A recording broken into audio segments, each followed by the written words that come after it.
Qué gusto volvernos a ver aquí en Entrevista 16, este espacio para debatir y dialogar que hacemos cada fin de semana para poner en cuestión la agenda de desarrollo del país.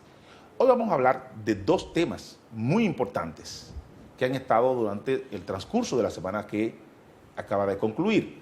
Por un lado, el tema de las elecciones. Estamos justamente a un mes de las elecciones del 15 de mayo próximo. Ya todas las alianzas, toda la composición de las boletas electorales ya se ha hecho. Ya los jugadores han puesto sus cartas sobre las mesas. Y en lo adelante entonces habrá que ver todo un gran movimiento de las fuerzas políticas, sobre todo en lo que se llama la política de tierra, es decir, todo este movimiento de marchas, caravanas, mítines, discursos. Vamos a analizar ese tema con el politólogo Freddy Ángel Castro, quien está con nosotros para la primera parte del programa. Y en la segunda parte del programa vamos a hablar de un tema de picante actualidad. Y cuando digo picante actualidad, realmente es picante. Vamos a hablar del tema de los paraísos fiscales, el tema de los papeles de Panamá, este gran escándalo que se ha generado con la revelación de 11 millones de documentos de una firma de abogados gestora de recursos en paraísos fiscales, lo que significa esto, el concepto de qué es un paraíso fiscal, cuáles son las implicaciones que tiene en términos de responsabilidad jurídica y todos los temas que están relacionados con este tema que ha estado moviendo a América Latina por completo. Hemos visto incluso como presidentes, como el presidente recién electo en Argentina, el presidente Macri, se ha resultado involucrado con este asunto. Y desde el punto de vista de la República Dominicana está pendiente una solicitud de información que ha dicho el Procurador General de la República, que ha formulado a las autoridades panameñas sobre este tema.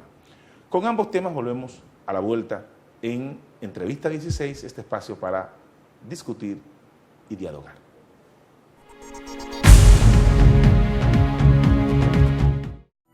Pueden pasar las horas, los días, los meses y los años. Lo único que no puede pasar de moda son tus zapatos. Ven a Plaza Lama y encuentra las mejores opciones de zapatos con clase y con las últimas tendencias de la moda. Calzados de gran confort para vestir casual y con estilo. Ven a una de nuestras sucursales y elige el modelo que más se ajuste a ti. Recuerda que para vestir con estilo, con clase y a la moda, solo tienes que venir a la supertienda Plaza Lama.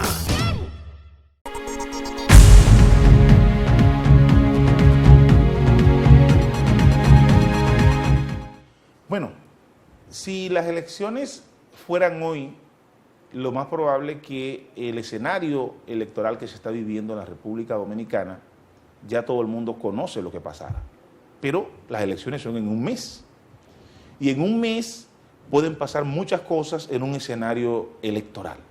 Vamos a analizar el mes que resta por delante a estas elecciones que van a elegir más de 4.000 puestos en los tres niveles, congresual, municipal y el nivel presidencial a nivel nacional. Vamos a analizar el tema de la coyuntura actual y de las elecciones con el doctor Freddy Ángel Castro, politólogo, vicedecano de Derecho de la Universidad Autónoma de Santo Domingo y gestor de un importante grupo de sociedad civil, Gobierno y Democracia, que analiza frecuentemente este tipo de coyunturas.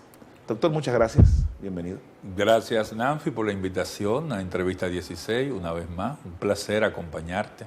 Bueno, en esta jornada todavía nos quedará una o dos jornadas más analizando la perspectiva de lo que está pasando en términos electorales. El tema de la Junta Central Electoral, quisiera que empezáramos por ahí.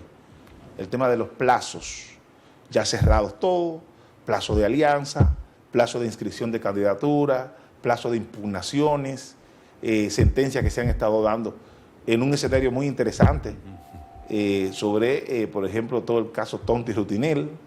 Bueno, todas estas cosas. Me habla de que hay una nueva práctica en lo que se llama el derecho contencioso electoral. En República Dominicana siempre ha sido una práctica muy administrativa, pero estamos viendo ahora una práctica incluso judicial, gente que reclama candidaturas que los partidos le niegan, gente que reclama inscripciones que las juntas municipales le rechazan. Bueno, ¿cómo tú ves este nuevo escenario normativo electoral en la República Dominicana? Bueno, existe una nueva práctica, como tú lo dices, desde el punto de vista procesal electoral. Los actores políticos del sistema, sobre todo los candidatos y los partidos, han ido entendiendo de manera significativa que al final los problemas tienen que solucionarse ya sea por los medios de negociación previos, que podía ser una solución administrativa al interior de los partidos, o por la vía contenciosa.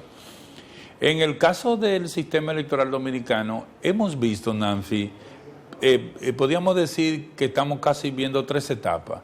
Aquella que fue la primera con relación a las primarias internas de los partidos, donde candidatos y candidaturas fueron sometidos al debate, al escrutinio, muchos no quedaron conformes y posteriormente recurrieron ante el Tribunal Superior Electoral, pero en contra de las decisiones partidarias. Ahí hubo algunas ganancias de causas y en otras situaciones el tribunal entendió que se actuaba correctamente. En este ámbito, la base fundamental o la reglamentación fundamental a impugnar son los estatutos de los partidos. Otro es, vencidos los plazos de inscripción de las candidaturas nacionales y de las juntas municipales, los candidatos de los partidos habían logrado, por ejemplo, lugares preferenciales en la colocación de la boleta municipal. No es lo mismo ser regidor 1 que ser regidor 10. Entonces, en esos aspectos, los regidores, por ejemplo, en las juntas municipales, tenían primero que respetar la decisión de la Junta Municipal como cierre del recurso procesal y posteriormente han elevado recursos ante al Tribunal Superior Electoral y en algunos casos ha habido ganancia de causa. Otra parte de este procedimiento es también lo que está asociado, y aquí hubo una especie como de un ligero ruido, y es lo siguiente, o sea, con el Tribunal Superior Electoral, la Junta Central Electoral no tiene competencia para conocer de los recursos contenciosos que se presenten ante ella en virtud de una resolución. Tal es el caso Francina. El caso Francina, la Junta Central Electoral la admitió, es decir, se erigió en tribunal de segundo nivel al conocer una decisión ella misma, es decir, una decisión de no haber aprobado la inscripción de la candidatura. Entonces, frente a la misma Junta, la Junta actuó con un recurso de reconsideración, a pesar de que esa persona, o sea, no vivía o no tenía el domicilio del principal establecimiento, que es el Distrito Nacional, que le permitía ser candidata. Inversamente contrario, ocurrió entonces lo siguiente, el caso de Tonti Rutinel, donde Tonti Rutinel es rechazado por la Junta Municipal de Santo Domingo Este, y él no recurre ante el Pleno de la Junta Central Electoral, sino que va al Tribunal Contencioso Electoral, y entonces el Tribunal Contencioso Electoral le da ganancia de causa. ¿Qué es lo que estamos viendo? Lo que estamos viendo entonces en la República Dominicana es una construcción del medio alternativo de solución de conflictos en materia contenciosa electoral, que desde ya con el reglamento electoral que promulgó el Tribunal Superior Electoral, que es bastante amplio porque la ley es muy laxa, muy corta, la ley del Tribunal Superior Electoral, el Tribunal Superior Electoral ha podido ir resolviendo los problemas que se le han ido presentando en términos de los conflictos en la materia. En el caso también de las impugnaciones, y ha habido algunas declaraciones del magistrado del juez del Superior Electoral en relación a que la Junta, por ejemplo, no puede imprimir boleta. Eso es erróneo, porque la ley electoral prevé en cada caso qué hacer. Recuérdate lo siguiente, en el 2010, el candidato a síndico del distrito por el Partido Revolucionario Dominicano era el doctor Peña Gómez, y el doctor Peña Gómez murió. Entonces, en la boleta del 2010, el doctor Peña Gómez estaba en esa boleta. ¿Qué es lo que dice la ley? Que cuando una situación se produzca de ese tipo, se le acreditarán los votos, independientemente de que una persona figure o no en la boleta, se le acreditarán los votos a esa persona por el cual se estableció el derecho de sustitución y de representación. Entonces, que en este caso, perdóname, fue el Johnny Ventura, el vicealcalde. El vicealcalde que fue Johnny Ventura, que terminó entonces siendo el alcalde de la ciudad de Santo Domingo por 4 años. Por 4 años. Entonces, en el caso, por ejemplo, de que el Tribunal Superior Electoral resolutara en el contrario a una situación ya que está objetivamente puesta en la boleta, es decir, con la impresión de la boleta, lo que va a hacer la Junta Central Electoral con la notificación de la sentencia es ajustar esos cambios, no ya en la boleta, sino en la decisión final de quién puede resultar elegido o no elegido. Y en el caso específico, el caso más controvertido que hay es el caso de los regidores. Y no hay una boleta de regidores, porque lo que pasa es que ahí hay un voto por arrastre. Exacto. Se vota por el candidato alcalde y este a su vez va a arrastrar una lista que el partido somete en el orden que el partido la somete. Exacto. Ahí parece que es donde hay mayor situación de conflictividad en el número de los alcaldes y todo el tema de la cuota para la mujer, bueno, en ese tipo de situaciones. Hay quienes prevén una situación después de las elecciones muy conflictiva en términos legales por la gran cantidad de puestos que está en juego. Después que habíamos separado las elecciones en 2 periodos, estamos ahora ante unas elecciones que vuelven a unificar el nivel congresual, municipal, con el nivel presidencial. Entonces estamos hablando de elecciones generales, congresuales y municipales que envuelven 4.000, más de 4.000 posiciones. Entonces, eso habla de una cantidad de impugnaciones y de situaciones legales que se pudiera generar después de las elecciones, en que estaríamos en un escenario diferente al de las elecciones pasadas. ¿Cómo tú ves esa situación? Mira, evidentemente el nivel de los recursos de impugnación van a ser bastante amplio. Muchos, sin embargo, serán fallidos por lo siguiente. Muchos delegados políticos no saben recurrir o accionar en el colegio. Entonces, muchas de esas decisiones, por ejemplo, en la provincia se impugna de manera general, pero no se impugna a la provincia, se impugna la decisión en el colegio. Entonces, una decisión en el colegio que se entienda que es incorrecta, que, por ejemplo, estamos inscritos en este colegio 200 electores y sin ninguna explicación aparecen 300 electores en el colegio. Entonces el delegado del partido debe impugnar en ese momento, al cerrar la votación y el conteo, dejar constancia de la impugnación de ese colegio.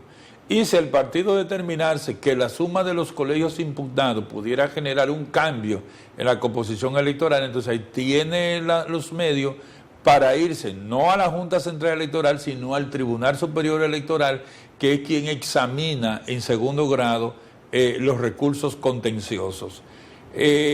Tenemos en este momento una situación también diferente en relación al voto con relación a los años anteriores. Todo el proceso de votación va a estar en una primera fase normal, la gente llega, se inscribe y vota.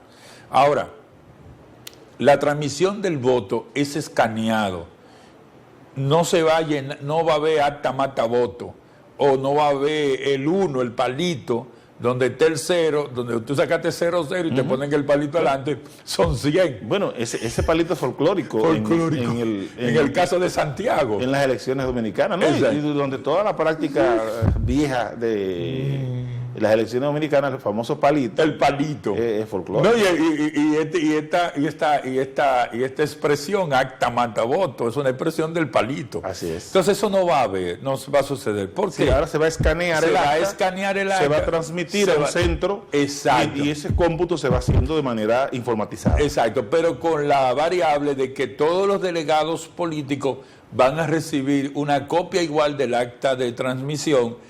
Y segundo, que a su vez escanean y también mandan a sus centros. A sus centros de los partidos, medios de comunicación o cualquier otra instancia que esté técnicamente habilitada. Entonces, en ese momento es que el técnico o el representante partidario puede impugnar. Las impugnaciones, yo pienso que matizarán muchas por la emotividad, por el desconocimiento, pero al final pienso que pocas prosperarán realmente en la práctica. Yo creo que no va a haber ningún nivel de impugnación en lo que tiene que ver con con la boleta A, que es donde se va a elegir presidente y vicepresidente. Eso lo vamos a saber lo más tardar a las 11 de la noche, tendremos presidente electo. En el caso de la boleta B, que es la boleta municipal, ahora va a ser esa, la B, la senatorial ahora. En el caso de la B, habrá que esperar los conteos de las juntas municipales para determinar el régimen de proporcionalidad, sobre todo de los diputados. En ese caso, en el caso de el nivel congresual, no se decidió nada todavía respecto de la elección de los diputados al Parlamento Centroamericano, el Parlacén. Hubo un momento que se dijo que esos diputados tenían que ser elegidos. Sí, van a ser electos, van a la boleta. Seguro mediante el sistema de proporción que eligen que eligen también el diputado nacional. Correcto, sí. Sistema de proporción de diputado nacional. Nosotros tenemos 20 curules en el Parlacén y ahí va a haber una adjudicación proporcional en relación a la mayor cantidad de votos de los diputados nacionales, porque esa es una lista aparte también. Sí, ahí entonces, si aplican el mismo método que se utilizó para el diputado nacional, los partidos minoritarios no tendrán posibilidad de tener diputados en el Parlamento Centroamericano. Sí, pero aquí hay que también tener hacerle una aclaración, sobre todo a nuestro querido público y a los dirigentes de los partidos minoritarios que escuchan el programa en estos momentos. Hay que tener cuidado con eso, porque, por ejemplo, ¿qué es lo que se da aquí, Nancy? Aquí se dan que los partidos pequeños, la mayoría, van aliados a los partidos grandes. Entonces, cuando tú vas aliado, por ejemplo, al PLD, PRD, PRM o Partido Reformista, ya tú no eres elegible para una candidatura de diputado nacional. ¿Por qué? Porque al tú establecer la alianza, ya quien personifica la alianza, PLD, PRD, Partido Reformista, obtienen candidatura de diputación y entonces ya a ti no se te puede adjudicar, como partido pequeño dentro del bloque, a ti no se te puede adjudicar esa candidatura. Ahora, para poner un ejemplo, porque ya es una realidad y no estamos promoviendo nada.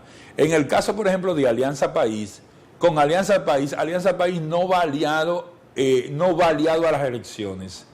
Entonces, si ellos toman un 1% o un 2%, ellos podrían obtener un diputado nacional. Ni Alianza, ni la APD. Ni la APD. Exacto. Opción Democrática va con APD, pero por ejemplo APD y Alianza País, para poner un ejemplo rápido que no llegan, como ellos no van aliados a ningún partido que van a tomar, esos partidos grandes van a tomar representación, entonces si ellos toman un 1, un 2, entonces a ellos sí le corresponde la adjudicación del diputado nacional. Eso hay que aclararlo porque había dudas sobre eso. Y de posible representación en el Parlacén. Pudieran hasta sacar un representante en el Parlacén. Así es. Bueno, pues vamos a hacer una pausa con tu anuencia, Freddy, y la de los televidentes, para retornar con esta conversación tan interesante sobre el curso de las elecciones a prácticamente un mes para la justa del 15 de mayo. Ya volvemos.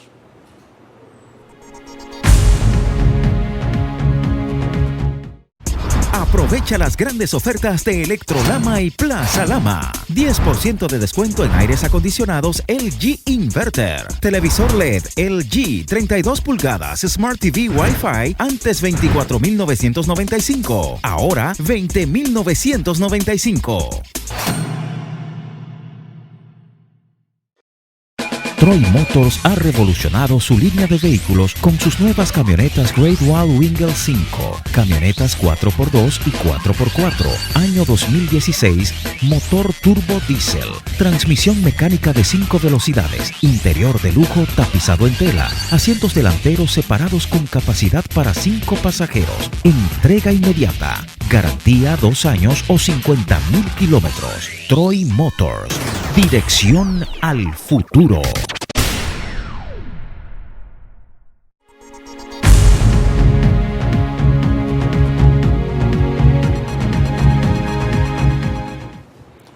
Bueno, gracias por permanecer con nosotros en Entrevista 16, este espacio para dialogar y debatir, que cada fin de semana tenemos la oportunidad de poner sobre el tapete los temas de la agenda de actualidad del país. El doctor Freddy Ángel Castro, vicedecano de Derecho de la Universidad Autónoma de Santo Domingo, director del Grupo de Gobierno y Democracia y además un experimentado observador, politólogo de estos temas electorales, está conversando con nosotros el día de hoy sobre la campaña electoral en que estamos inmersos. Y justamente hablábamos en el segmento anterior de todo lo relacionado con el tema normativo, el tema de la Junta Central Electoral. Y ahora yo quisiera, Freddy, que en esta segunda parte de nuestra conversación, pues nos abocáramos a hacer un análisis de esta campaña electoral, ya no solo del tema normativo, sino de los partidos políticos. ¿Cuáles han sido las sorpresas? ¿Cómo vive la gente el tema electoral en la República Dominicana? ¿Está participando la ciudadanía? Bueno, en el último tramo, podríamos decir, lo que va de la mediados de marzo hasta ahora, al inicio de abril, una semana de abril, la campaña política en la República Dominicana se ha caracterizado por primera vez, Nancy, con un nivel de apatía. O sea, porque todos sabemos que los recorridos de fin de semana son los mismos militantes de los partidos que suelen moverse de un lugar a otro. Ahora, yo pienso que ha habido ahí como un cierto desinterés, sobre todo de clase media, de grupos altos, en relación a la campaña como tal. O sea, se siente una campaña lenta, una campaña un poquito aburrida, inclusive donde tú te fijas como monitoreo de los medios de prensa, otros temas no tan trascendentes, por ejemplo, a excepción de la cuestión de los papeles de Panamá, han estado desplazando como tema central la campaña. Esto se debe a que los partidos políticos no están siendo, si se quiere, agresivos en propuestas novedosas que planteen soluciones al problema nacional. Además, también una cuestión que está afectando todos los partidos, al sistema de partidos, es el inmovilismo político. Es decir, al producirse la reelección, el llamado 4x4, eso frizó, sobre todo en el partido más poderoso, en el partido más importante, que es el Partido de la Liberación Dominicana, eso frizó la movilidad política del partido a lo interno, y entonces mucha gente de buenas a primeras que ya no tenía esperanza, que no tenía expectativa de ir a un puesto, se ha estado sentando. O sea, la participación es tímida en términos de lo que puede ser la lucha política. También hay que decir que el distanciamiento significativo que mantiene el presidente Danilo Medina, sobre todo con las encuestas más acreditadas, CISA, Marpen, Gallup y otras, de unos 20 puntos, dan también una orientación de que es muy difícil superar en lo que quedan apenas 30 y pico de días al presidente Danilo Medina como candidato del Partido de la Liberación Dominicana. Entonces también esto hace que algunos sectores sociales, económicos y políticos tiendan a bajar su nivel de participación. Freddy, ¿por qué hay tanta falta de articulación en la campaña de opositora del candidato Luis Abinader? Uno se da cuenta que es una campaña realmente muy débil, una campaña con poco nivel de agresividad frente a una cantidad de problemas que vive la sociedad dominicana, pues no logra esa campaña articularse como vocera de ese sentimiento de una parte de la población que hace oposición al Partido de la Liberación Dominicana. Sí, ¿cuáles factores tú entiendes que han estado fallando en la campaña electoral de Luis Abinader? Mira, Nancy, en política, la ciencia política es exactamente eso, es una ciencia. Y tú, en el análisis histórico de la política, lo que tú puedes hacer es superar lo erróneo, lo malo que te da el balance del diagnóstico político, pero tú no puedes sacar lo bueno del balance del diagnóstico político. ¿Quién ha sido, por ejemplo, en el caso del PLD, quién ha sido el jefe de campaña de Danilo Medina y Leonel Fernández? Francisco Javier. Ahí el PLD no ha improvisado. Entonces, en el caso del Partido Revolucionario Moderno, el jefe de campaña de Hipólito Mejía, ¿quién era? Cedeño. Pero entonces, César Cedeño. Pero entonces, de buenas a primeras, porque lo moderno del PRD de Luis es el nombre que tiene, porque las prácticas son las mismas y son prácticas viejas. Entonces, si tú tienes ya un jefe de campaña que te colocó a un candidato presidencial en un 47, en un 40%, tú no lo puedes sustituir por alguien que puede tener todos los méritos porque inició contigo tu buena voluntad, tu peregrinación, pero que no ha dirigido una campaña política.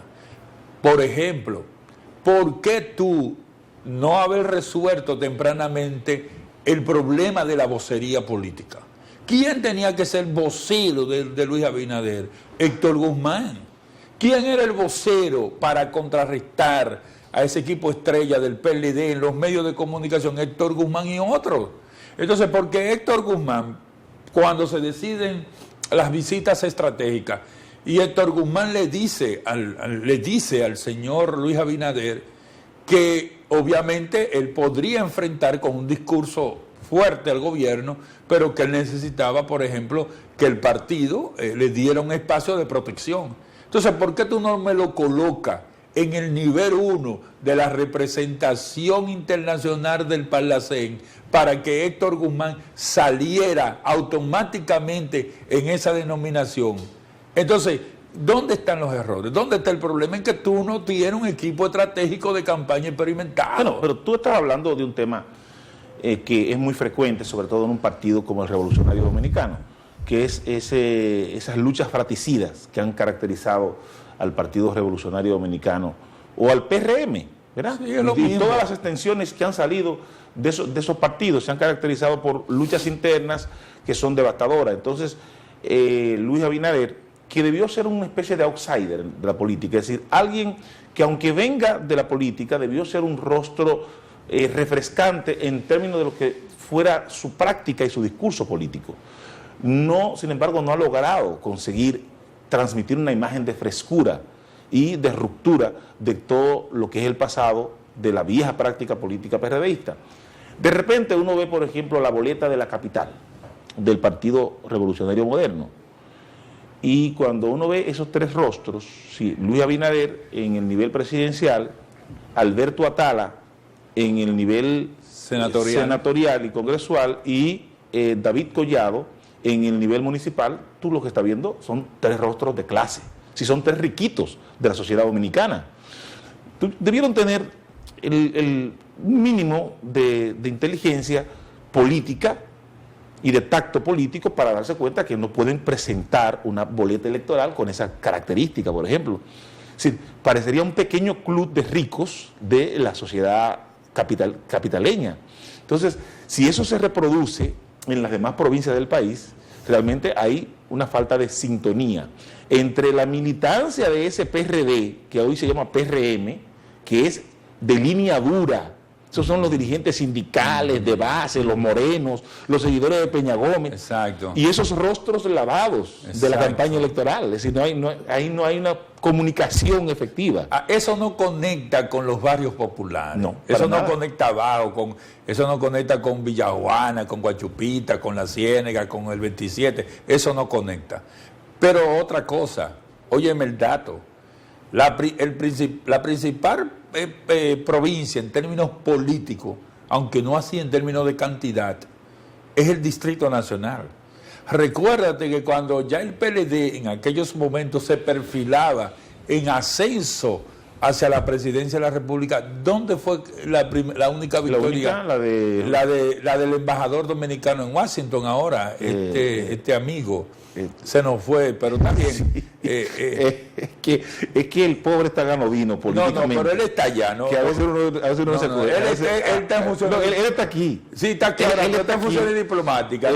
Él está en funciones diplomáticas. José Tomás Pérez. Él está politiqueando aquí. Pero yo lo que te quería decir es, para rebustecer tu comentario, es que el senador de la capital, Nancy Rodríguez, es un presidenciable. Tiene que ser un peso pesado.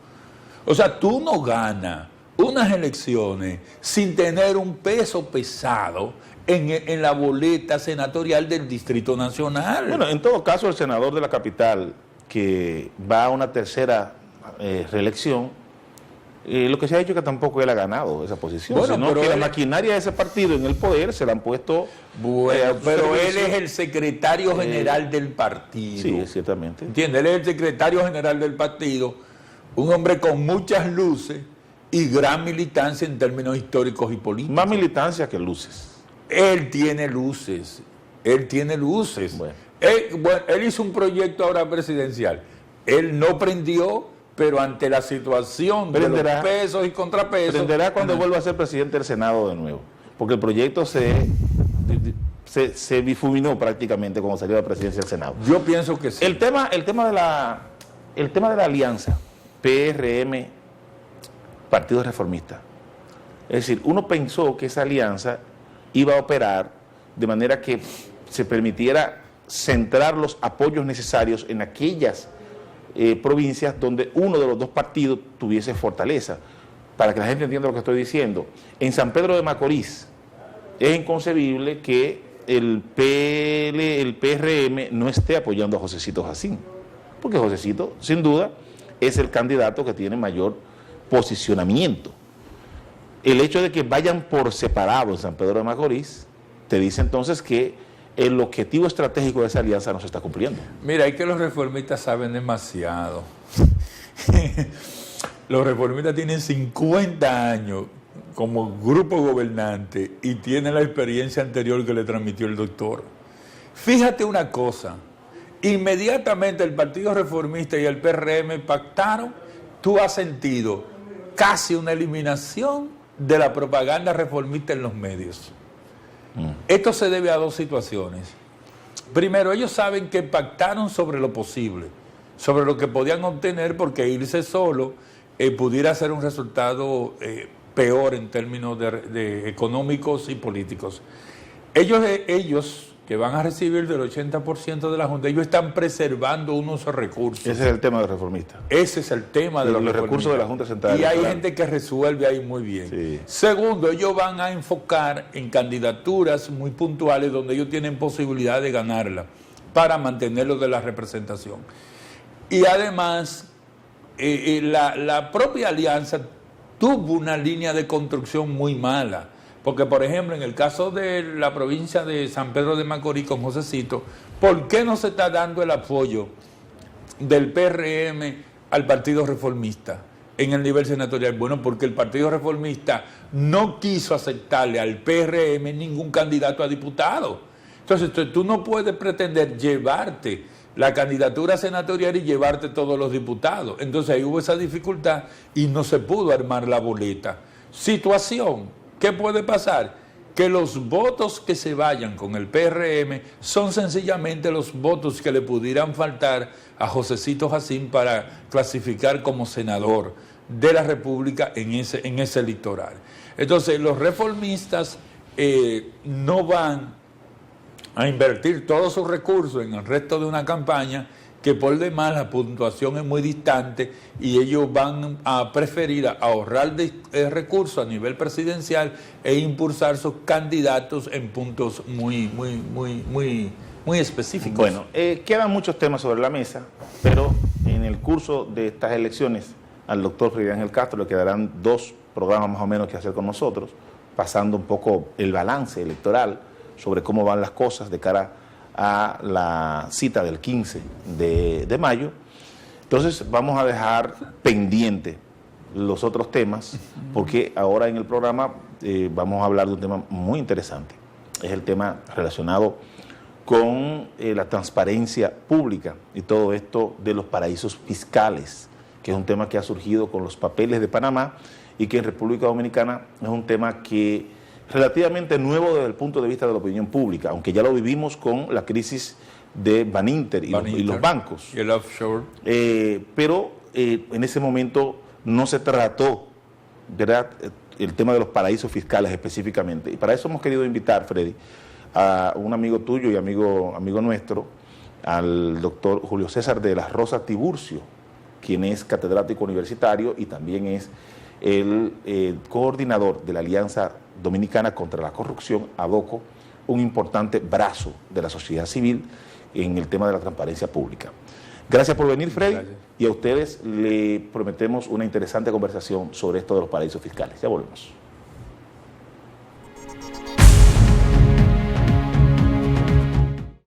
Aprovecha las grandes ofertas de Electrolama y Plaza Lama. 10% de descuento en aires acondicionados LG Inverter. Televisor LED LG 32 pulgadas Smart TV Wi-Fi antes 24.995. Ahora 20.995.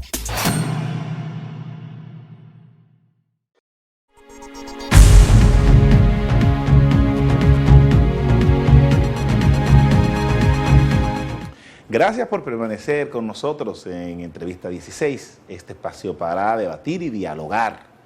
Y ahora estamos abocados a tratar un tema de mucho interés para la ciudadanía. Es el tema de los paraísos fiscales.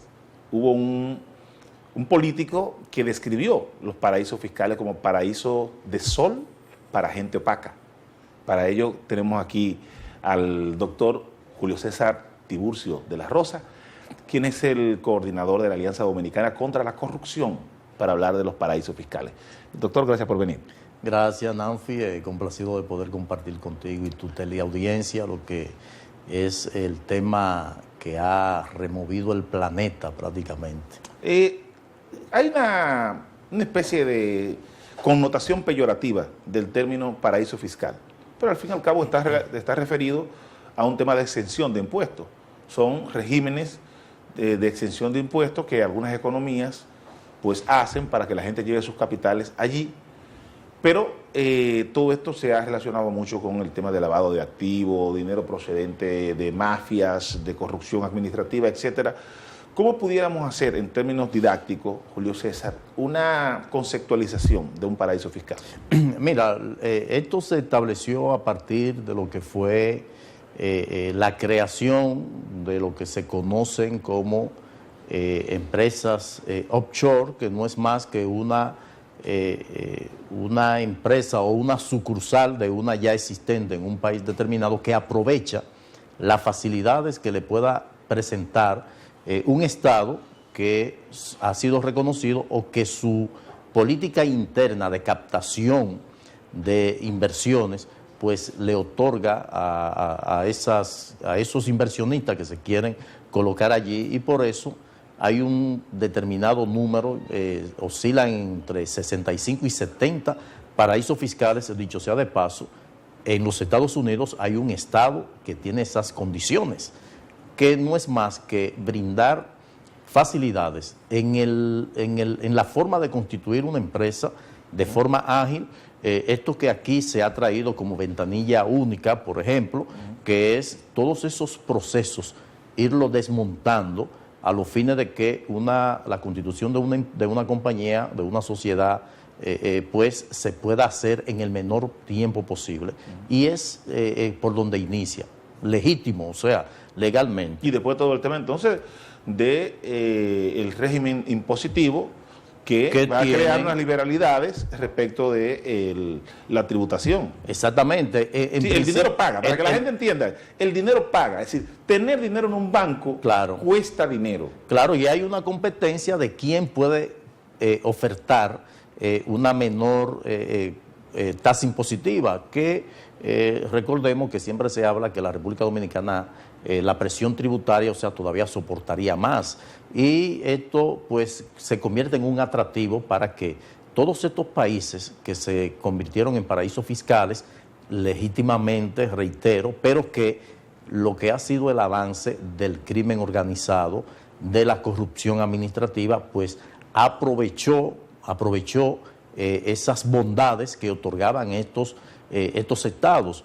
Que dicho sea de paso, Panamá, que formaba parte de una lista de 15, ocupa el número 13, pero hubo un momento que ocupaba, por su posición geográfica, pues estaba entre los 5 principales, conjuntamente con las islas que eran utilizadas bajo esa modalidad. Sin embargo, los compromisos que por parte de la Organización de las Naciones Unidas a los fines de perseguir el narcotráfico y el blanqueo de capitales, pues Panamá se fue comprometiendo a ir despejando lo que podría ser la participación de ellos como paraísos fiscales y que pudieran ser de una forma u otra impactados por dinero procedente del crimen organizado, y por eso ha ido cambiando.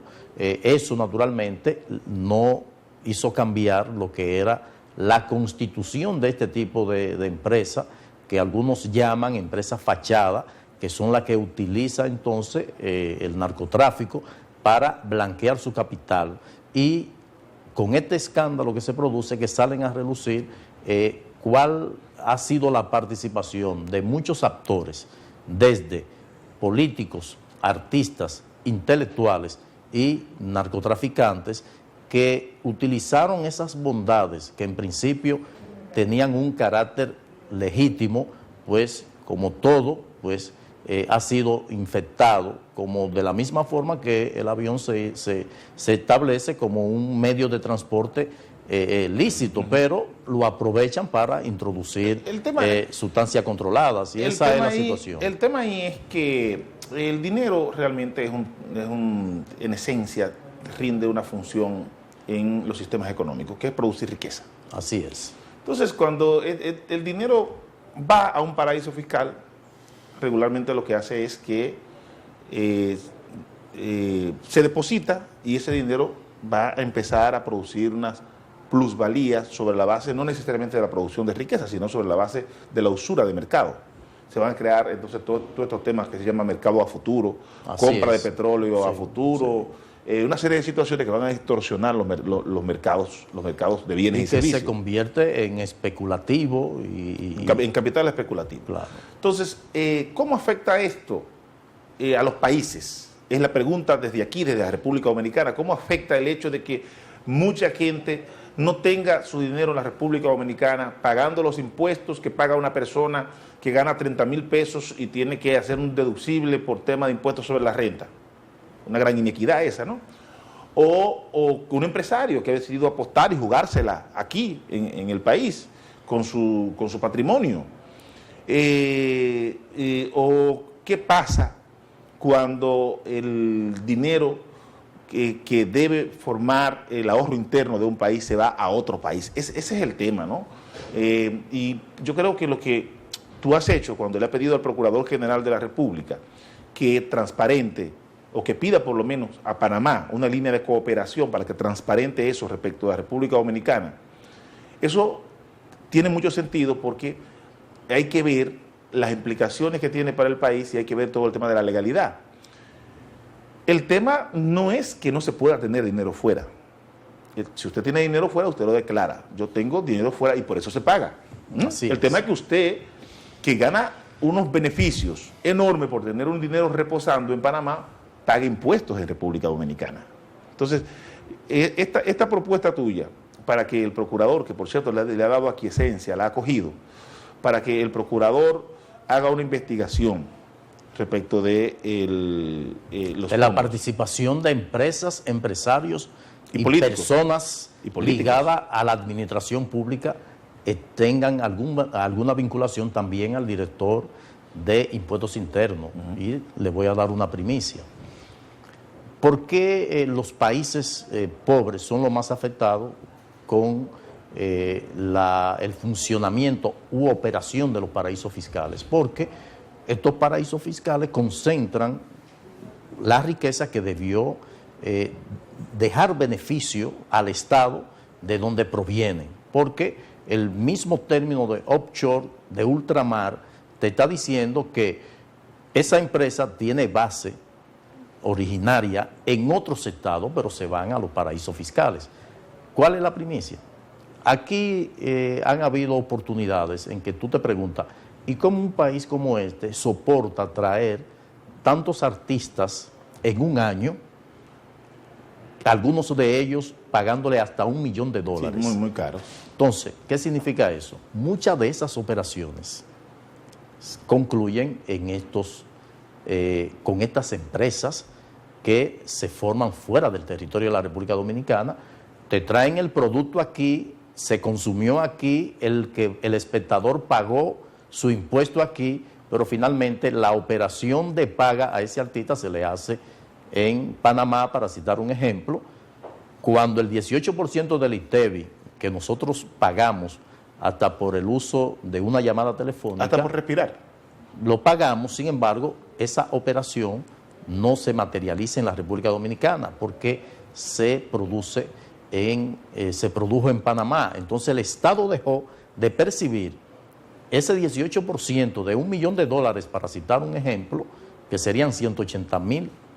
$180,000. Sin embargo, no se registran aquí.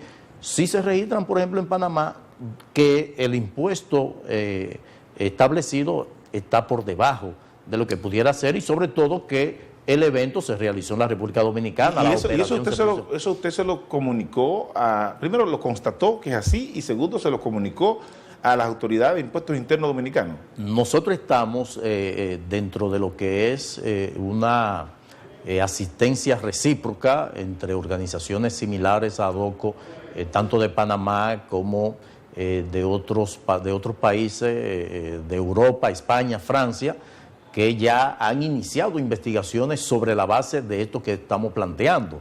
Y por ello ha salido a relucir en Brasil que Roberto Carlos aparece en estas empresas de la misma forma que el laureado escritor Vargas Llosa, pues también, y es que muchas de las actividades intelectuales, artísticas de ellos, pues el pago se hace a través de este sistema. Por ejemplo, ¿qué hacen? Bueno, el artista fulano de tal tiene una gira por todos los famosos tours. Los tours. Los famosos tours, que están muy de moda. No te voy, mira, tú vas a República Dominicana, vas a Venezuela, vas a México, no te vamos a estar pagando en República Dominicana por tu actuación, en tal sitio por tu actuación. Entonces lo que hacemos es un conglomerado de todas esas actividades, y te la vamos a pagar a través de esta empresa.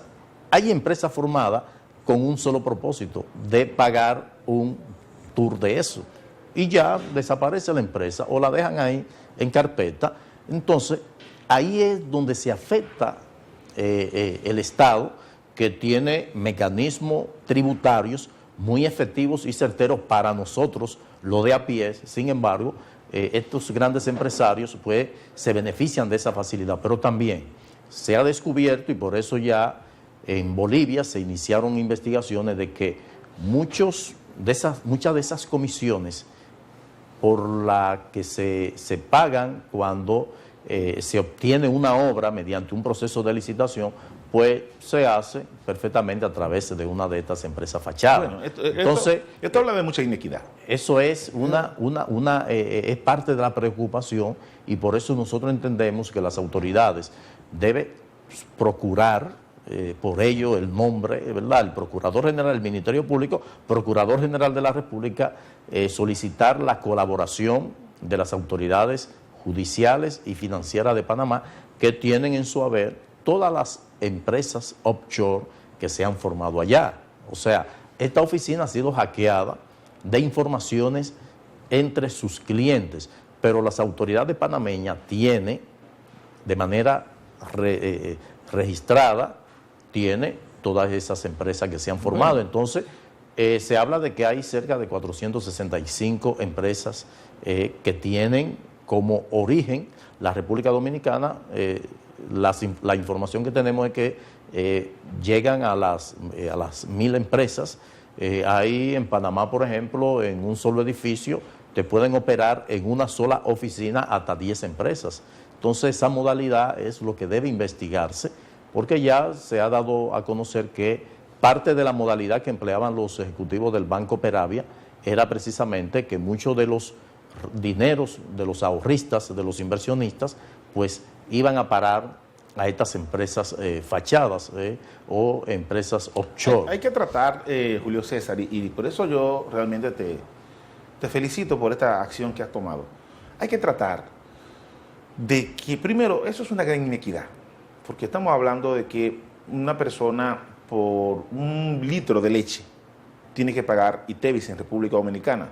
Y entonces quien hace un negocio con Luis Miguel, que es un excelente artista y un excelente ser humano, pues, pero que es un empresario artístico a su vez, entonces no tiene que pagar impuestos. Pero además, esto se refiere a un tema que tiene que ver con la competencia dentro del sector empresarial. Es decir, los empresarios que han apostado a invertir sus recursos en República Dominicana, a correr todos los riesgos, a vivir los periodos de vaca flaca, hay que apoyarlos. En el sentido, tú no puedes permitir que se dé una situación, una simetría económica como esa, permitiendo que grandes recursos se vayan al exterior para crear distorsiones en la economía. Por eso creo que es pertinente tu llamado a las autoridades de impuestos internos y de la Procuraduría para que esto sea transparente. Con tu anuencia y la de los televidentes, voy a hacer una pequeña pausa y ya regresamos con este tema tan interesante.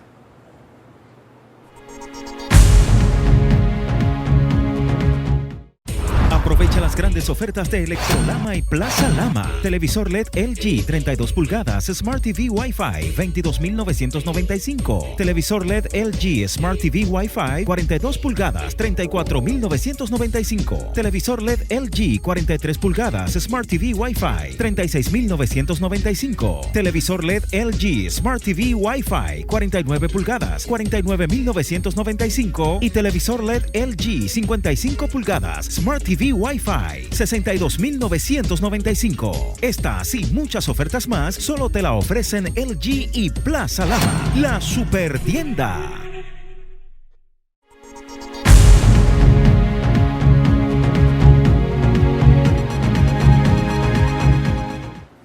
Bueno, ya en la parte final del programa estamos debatiendo este tema tan interesante de los paraísos fiscales con el doctor Julio César de la Rosa Tiburcio.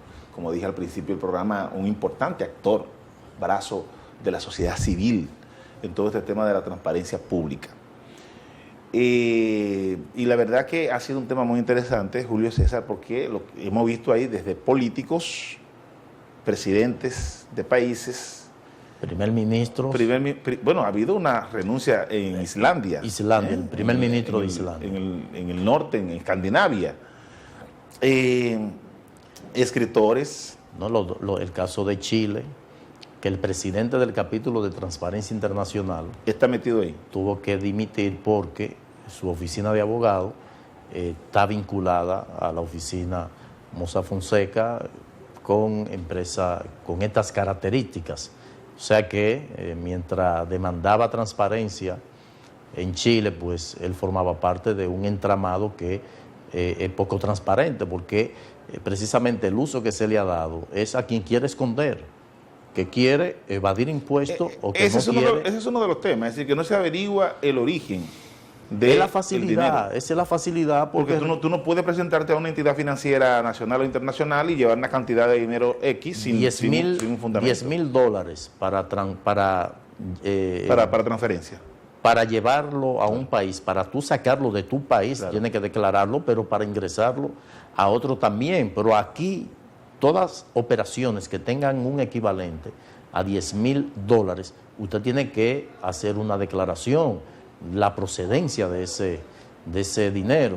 Entonces, los paraísos fiscales dan esa facilidad de que no preguntan si ese dinero procedió de un acto criminal, de la corrupción administrativa y ese tipo de cosas, y por eso son utilizados de manera todo este tema de esta oficina de abogados de Mossack Fonseca, que como tú has dicho, tiene sus ramificaciones en sociedad civil, pero un hermano suyo es ministro consejero de la presidencia del presidente Varela en Panamá. Sí. Es decir, esos son grupos económicos que están muy bien articulados en distintos estamentos. Es un tema de esta oficina gestora, es una oficina de abogados que se encarga de la gestión de fondos públicos, de fondos privados, públicos, etcétera, y que tiene en su haber una cantidad de clientes innumerables y sucursales en 30 países en el mundo, ¿no? En una oficina de abogados enorme, destinada esencialmente a asegurar y a gestionar esos fondos.